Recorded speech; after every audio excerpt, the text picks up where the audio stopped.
Assalamualaikum warahmatullahi wabarakatuh.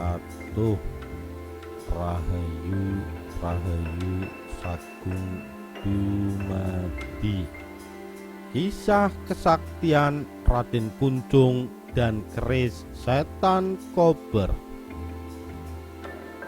Di Kadipaten Purbalingga, Adipati Kertabangsa baru saja menerima sebilah keris pemberian Gandatapa, seorang pertapa dari Kendang Gempulung yang merupakan gurunya.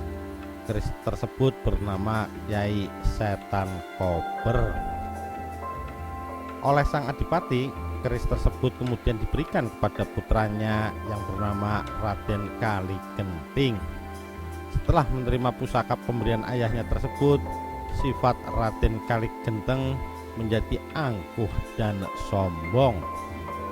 Suatu hari, Kaligenting menerima berita bahwa sebenarnya keris Kyai Setan Kober mempunyai pasangan pusaka yang bernama keris Naga Runting. Maka Kaligenting berniat mencari pusaka Naga Runting tersebut.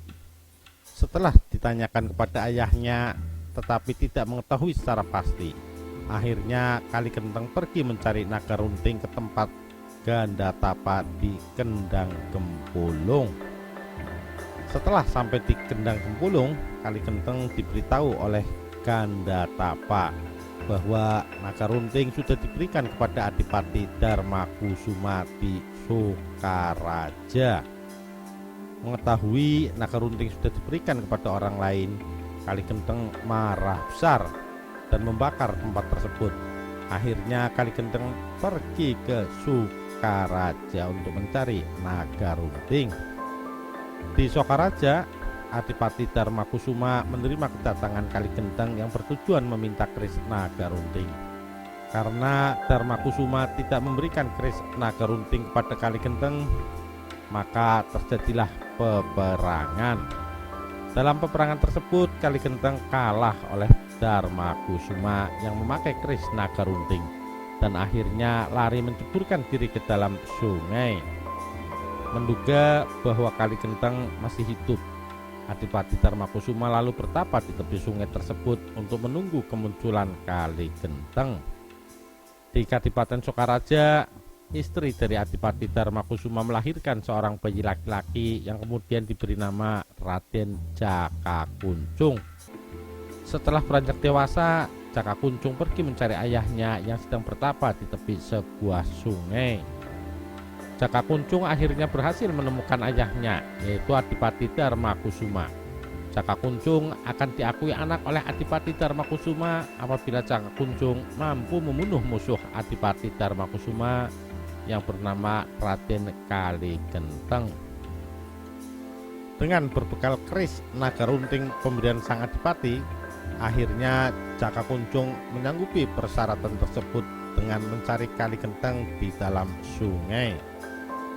Di dalam sungai, Jaka Kuncung bertemu seekor belut raksasa yang bernama Sidat Wulung Sungut Kencono. Di antara keduanya akhirnya terjadi peperangan yang kemudian dimenangkan oleh Jaka Kuncung. Belut yang mati terkena Naga Runting tersebut berubah menjadi sebuah pusaka tombak tanpa sarung yang kemudian dinamakan tombak Kyai Pleret.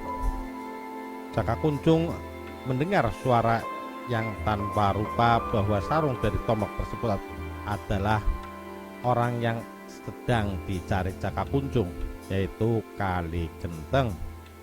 Adapun ciri-ciri dari Kaligenting adalah orang yang bila dipuji senangnya bukan main, tetapi bila dicela akan marah besar. Jaka Kuncung kemudian keluar dari sungai tersebut. Jaka Kuncung kemudian menyamar menjadi seorang dalang jemblung dengan belajar pada seorang dalang yang sudah tua di suatu wilayah di Kademangan Watu Kumpul bernama Dalang Sapanyono. Setelah sekian lama, akhirnya Jaka Kuncung berhasil menjadi seorang dalang jemblung. Di lain kisah, Kaligenting yang sudah keluar lebih dulu dari sungai suatu waktu akan menikahi anak Demang Watu Kumpul dan minta dipentaskan seorang dalang jemblung, yaitu Jaka Kuncung. Pada saat pementasan, Cak Kuncung mengambil cerita mengenai Kadipaten Purbalingga yang di dalamnya menyangkut kehidupan Raden Kali Genting. Jika dalam cerita Cak Kuncung memuji kehebatan Kali Genting, maka Kali Genting akan tertawa terbahak-bahak. Tetapi bila Cak Kuncung mencela perbuatan Kali Genting, maka Kali Genting akan marah besar. Hanya sepenggal cerita ini yang bisa saya sampaikan. Mudah-mudahan bermanfaat. Sekian, terima kasih. Wassalamualaikum warahmatullahi wabarakatuh. Rahayu, Rahayu Sagung Dumadi.